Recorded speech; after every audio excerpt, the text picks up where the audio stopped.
Hindi na nakapalagpa ang isang lalaki sa Cabusao, Camarines Sur matapos umanong magpaputok ng baril. Ang pagkakaaresto sa suspect matapos siyang isumbong ng kanyang kapitbahay sa mga otoridad. Nasamsam sa posisyon nito ang mga bala at baril. Ang Pitsa Senko po, may nag-complain na igwa nagpaparapaputok naman sa Zone 3 kang sa barangay ng Cabusao.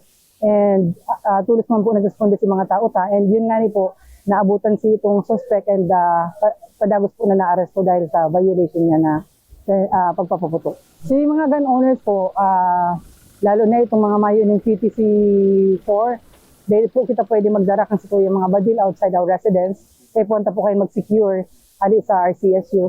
So patalid na po na ang badil ta po baga, ginagamit iyan kung intention mo talagang gamitin yan sa sarong tao ngayon, limbawa. Or kung ikaw man ay shooter, duman ka lang sa shooting range.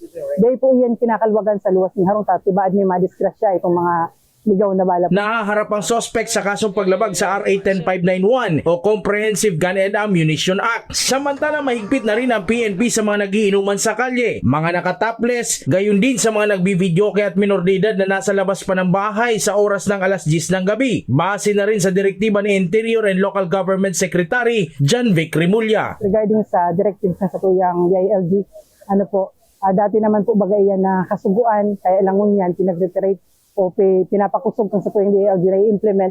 So, ang province of, ang Kamsur PPO po, i-implement po yan. Ano po, sabi ko nga ni Kasubago sa ibang nag-interview sa kuya na 100% i-implement ni po yan, iyan directive na mismo kung sa tuyang DILG.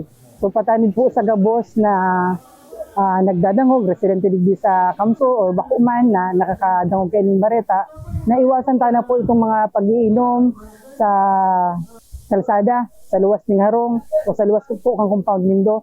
Pati po itong mga, isabay na po nga dyan sir, itong mga half naked. Kasi dati man po talagang bawal yan. Bawal na mag-inom sa kalye. Bawal na ang maglatag ng mga silya at ng mga lamesa sa mga kalye at mag-inuman. Doon na nagagaling, number 1, ang away, number 2, ang sexual harassment. Bawal na. Kaya sabihan ko ang lahat, pasensyahan tayo. Pag kayo mag-inuman sa kalye, uhulihin namin kayo. Maaari umanong makulong o magmulta depende sa paglabag at ordinansa ng isang lugar ang mapapatunayang lumabag dito. Jan Amador, CSN.